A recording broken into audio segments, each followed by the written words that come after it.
लेकिन भारत को कोई भी ताकत समाप्त नहीं कर पाई।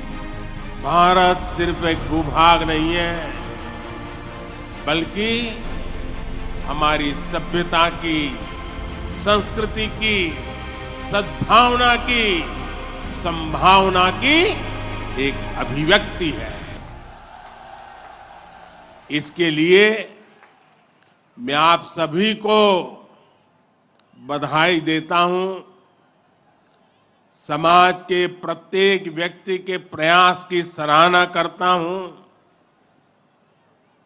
भाइयों और बहनों, भारत के हम लोग हजारों वर्षों पुराने अपने इतिहास, अपनी सभ्यता, अपनी संस्कृति पर गर्व करते हैं। दुनिया की अनेक सभ्यताएं समय के साथ समाप्त हो गई।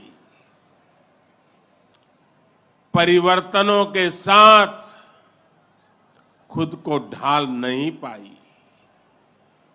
भारत को भी भौगोलिक, सांस्कृतिक, सामाजिक और वैचारिक रूप से तोड़ने के बहुत प्रयास हुए, लेकिन भारत को कोई भी ताकत समाप्त नहीं कर पाई। भारत सिर्फ एक भूभाग नहीं है, बल्कि हमारी सभ्यता की, संस्कृति की, सद्भावना की, संभावना की एक अभिव्यक्ति है। इसलिए आज भारत अपने वैभवशाली भविष्य की नींव रख रहा है। और जानते हैं, इसके पीछे सबसे बड़ी प्रेरणा, सबसे बड़ी शक्ति क्या है?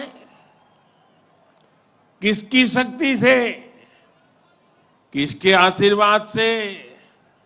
भारत अटल है, अजर है, अमर है।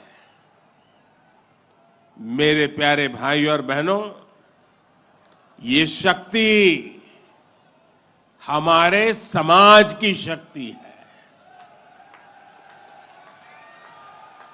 देश के कोटि कोटि जनों की शक्ति है। भारत की हजारों वर्षों की यात्रा में समाज शक्ति की बहुत बड़ी भूमिका रही है। हमारा ये सौभाग्य रहा है कि हर महत्वपूर्ण काल में हमारे समाज के भीतर से ही एक ऐसी ऊर्जा निकलती है जिसका प्रकाश सबको दिशा दिखाता है, सबका कल्याण करता है। भगवान देवनारायण भी ऐसे ही ऊर्जा पुंज थे, अवतार थे, जिन्होंने अत्याचारियों से हमारे जीवन और हमारी संस्कृति की रक्षा की। देह रूप में मात्र 31 वर्ष की आयु बिताकर जनमानस में अमर हो जाना सर्वसिद्ध अवतार के लिए ही संभव है। उन्होंने समाज में फैली बुराइयों को दूर करने का साहस किया, समाज को एकजुट किया, समरसता के भाव को फैलाया। भगवान देवनारायण ने समाज के विभिन्न वर्गों को साथ जोड़कर आदर्श व्यवस्था कायम करने की दिशा में काम किया। यही कारण है कि भगवान देव नारायण के प्रति समाज के हर वर्ग में श्रद्धा है, आस्था है।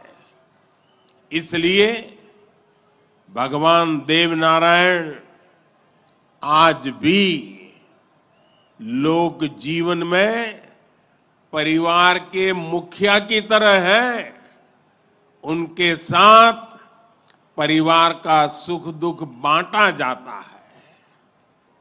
भाई और बहनों, भगवान देवनारायण ने हमेशा सेवा और जन कल्याण को सर्वोच्चता दी।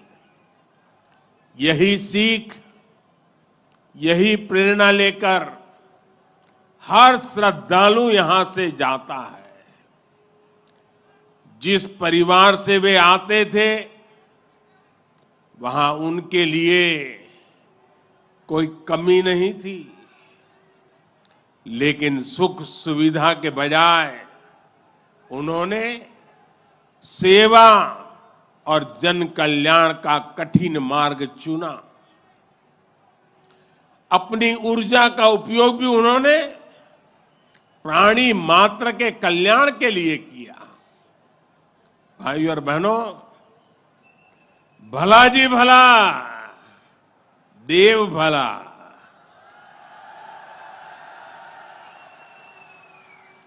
भला जी भला, देव भला। इसी उद्घोष में भले की कामना है, कल्याण की कामना है। भगवान देवनारायण ने जो रास्ता दिखाया है, वो सबके साथ से सबके विकास का है। आज देश इसी रास्ते पर चल रहा है। बीते 8-9 वर्षों से देश समाज के हर उस वर्ग को सशक्त करने का प्रयास कर रहा है जो उपेक्षित रहा है, वंचित रहा है। वंचितों को वरीयता, इस मंत्र को लेकर के हम चल रहे हैं। आप याद करिए, राशन मिलेगा या नहीं, कितना मिलेगा, ये गरीब की कितनी बड़ी चिंता होती थी। आज हर लाभार्थी को पूरा राशन मिल रहा है, मुफ्त मिल रहा है। अस्पताल में इलाज की चिंता को भी हमने आयुष्मान भारत योजना से दूर कर दिया है। गरीब के मन में घर को लेकर टॉयलेट, बिजली, गैस कनेक्शन को लेकर चिंता हुआ करती थी, वो भी हम दूर कर रहे हैं। बैंक से लेन देन भी कभी बहुत ही कम लोगों के नसीब होती थी। आज देश में सभी के लिए बैंक के दरवाजे खुल गए हैं। साथियों, पानी का क्या महत्व होता है, ये राजस्थान से भला बेहतर कौन जान सकता है। लेकिन आजादी के अनेक दशकों बाद भी देश के सिर्फ 3 करोड़ परिवारों तक ही नल से जल की सुविधा थी। 16 करोड़ से ज्यादा ग्रामीण परिवारों को पानी के लिए संघर्ष करना पड़ता था। बीते 3.5 वर्षों के भीतर देश में जो प्रयास हुए हैं, उसकी वजह से अब 11 करोड़ से ज्यादा परिवारों तक पाइप से पानी पहुंच चुक लगा है। देश में किसानों के खेत तक पानी पहुंचाने के लिए भी बहुत व्यापक काम देश में हो रहा है। सिंचाई की पारंपरिक योजनाओं का विस्तार हो या फिर नई तकनीक के सिंचाई, किसान को आज हर संभव मदद दी जा रही है।